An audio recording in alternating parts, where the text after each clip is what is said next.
भैया मैडम के लिए जितने फ्लेवर्स की आइसक्रीम है सब दे दो। कितनी आइसक्रीम खाएंगे? अरे हो सकता है मैं आज लंच पे ही ना आ पाऊँ, 2-3 दिन की एक साथ ही खा लेता है। और फिर आज ही दिल्ली जाना पड़ा तो आप भैया इनके लिए इनकी फेवरेट एक डार्क चॉकलेट आइसक्रीम दीजिए। मैडम वो तो खत्म हो गया है, फिर भी ढूंढता हूँ मैं। हाँ। कोई बात नहीं, यही खिला दो प्लीज।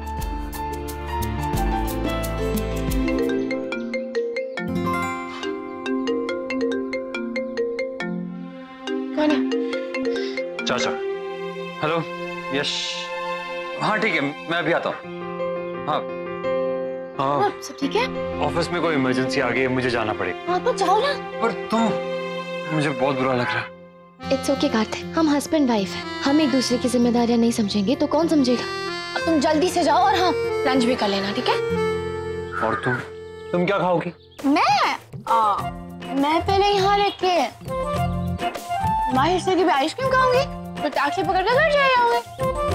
ओके फाइन, पर ये डेट अधूरी है, इसे पक्का पूरी कर दूंगा मैं। बिल्कुल अधूरी है और पूरा करना भी पड़ेगा मिस्टर पति, ऐसे थोड़ी भी छोड़ दूंगी मैं आपको।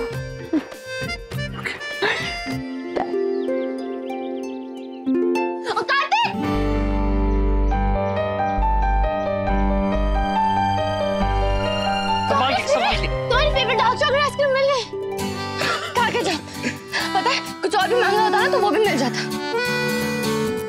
ये तो सब कुछ मिल गया।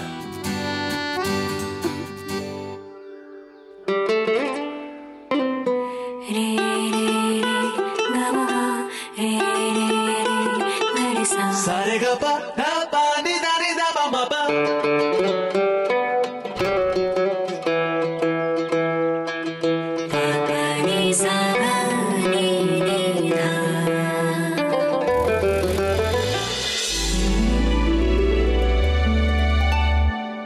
खुश रहो। मुझे आशीर्वाद दीजिए दादी। ये क्या है भाभी? वाह, ये किसने दिया? मेरे पापा ने। ये उनका तरीका था मुझे बेस्ट ऑफ लक कहने का। बेस्ट ऑफ लक किस लिए? वो मेरी डांस एकेडमी का अप्रूवल आ गया है, बस एक सर्टिफिकेट है जो तुम्हारी एकेडमी को गवर्नमेंट रिकॉग्नाइज्ड एकेडमी बनाने के लिए एक कैटेगरी सर्टिफिकेट की जरूरत है। राजस्थान राष्ट्रीय नृत्य कला केंद्र का एक कंपटीशन है, तुझे इसमें पार्टिसिपेट करना है और सर्टिफिकेट लेके आना है। सबको पूरा भरोसा है कि मुझे वो सर्टिफिकेट जरूर मिल जाएगा और मेरी डांस एकेडमी का सपना भी पूरा हो जाएगा। पापा और भाई ने भी कहा है कि क्या बात दादी, आप खुश नहीं लग रही हैं? आपको कोई ऑब्जेक्शन है क्या?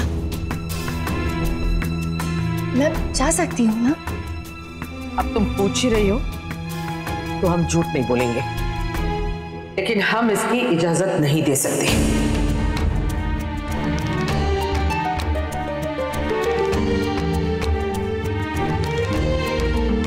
अच्छे घरों की बहू बेटियां पैरों में पायल पहनती है, घुंघरू नहीं।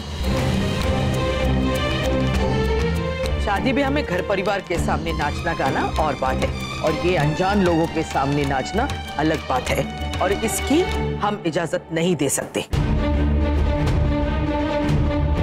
पर दादी ये हम बहस नहीं करना चाहते नायरा, तुमने हमारी राय मांगी और हमने दे दी। जबरदस्ती हमसे हर चीज मनवाने की कोशिश मत करो नायरा, जैसे कई बार हम चाह के भी तुम्हें रोक नहीं सकते और तुम अपनी मनमानी कर ही लेती हो। अरे मनमानी कहाँ है दादी?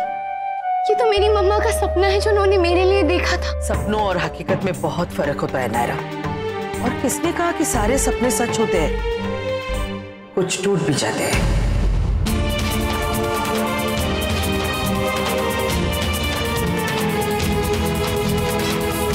और हाँ, तुम्हारा ये रोज रोज मायके जाना ना तुम्हारे लिए अच्छा है ना तुम्हारे मायके वालों के लिए।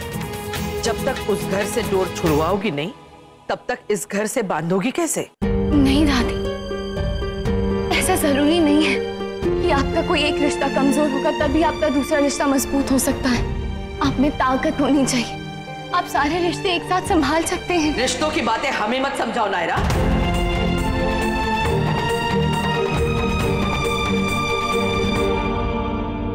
अरे मिसेस बंसल, आइए आइए ना, चलो सुरेखा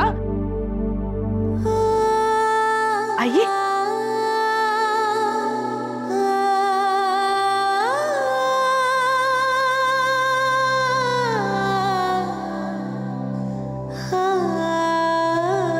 नायरा, ये रूल सिर्फ तुम्हारे लिए नहीं है, हमारे लिए भी ऐसे ही था। मैं भी कितनी इंटरेस्टेड थी डांसिंग में, लेकिन मुझे पब्लिक परफॉर्मेंस की परमिशन नहीं थी। पापा, मम्मी, दादी, किसी को ये बात पसंद नहीं थी। और फिर अल्टीमेटली तो मेरा शौक मर ही गया धीरे धीरे।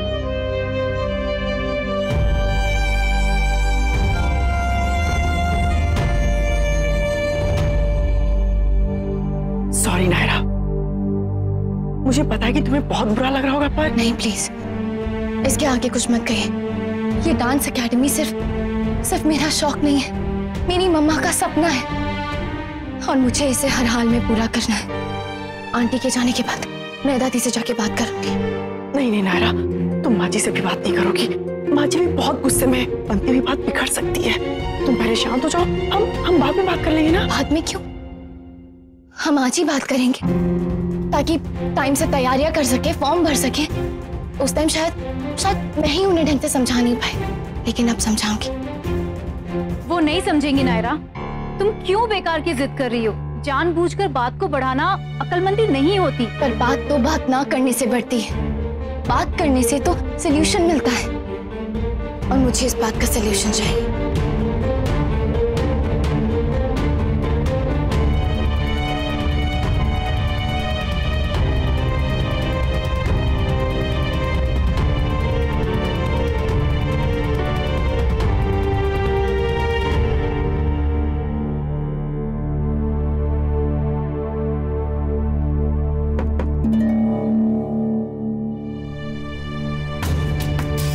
अगर वही बात करने आई हो तो हमारा जवाब भी वही है। तो हमारा समय नष्ट मत करो।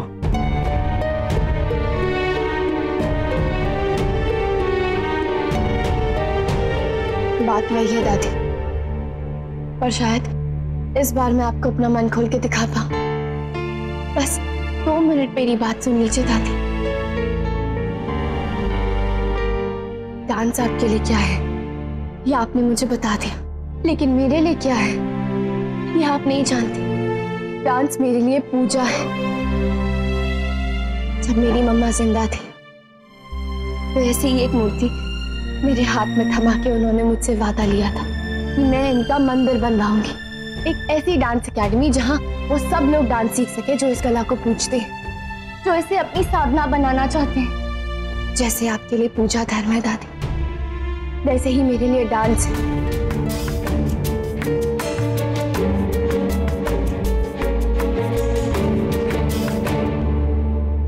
हर किसी को अधिकार है अपने भगवान को खुश करने का दादी, तो फिर मैं क्यों नहीं?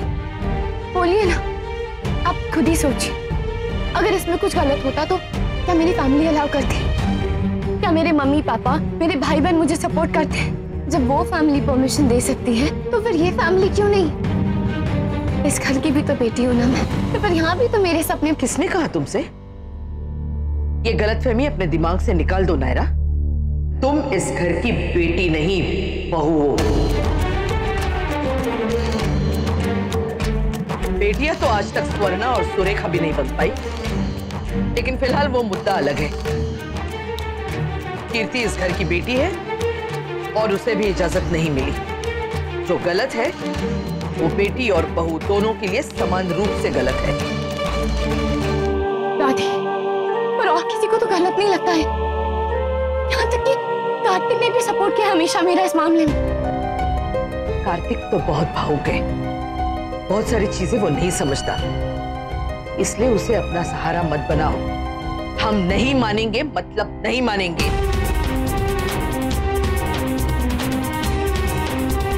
दादी ऐसे मत कहिए दादी, ये मेरी मम्मा का सपना था दादी, मुझे इसे पूरा करना है। ये बात तो आप भी जानती है ना दादी कि मैं ऐसा कभी कुछ नहीं करूंगी जिससे इस फैमिली का नाम खराब। जितनी चिंता आपको है दादी, उतनी चिंता मुझे भी है।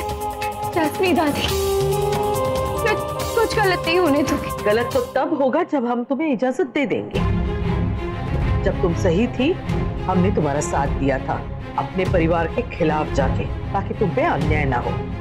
जो हमारी नजर में ठीक नहीं है वो हम होने नहीं देंगे, चाहे जो हो जाए। बता दी। हम बस इतना समझते हैं, तुम अगर खुद को इस घर की बहू मानती हो और इस परिवार का तुम्हें ख्याल है तो तुम अपनी इज्जत छोड़ दोगे, या सिर्फ सिंघानियास की बेटी मानती हो खुद को, तो फिर तो बात ही अलग है।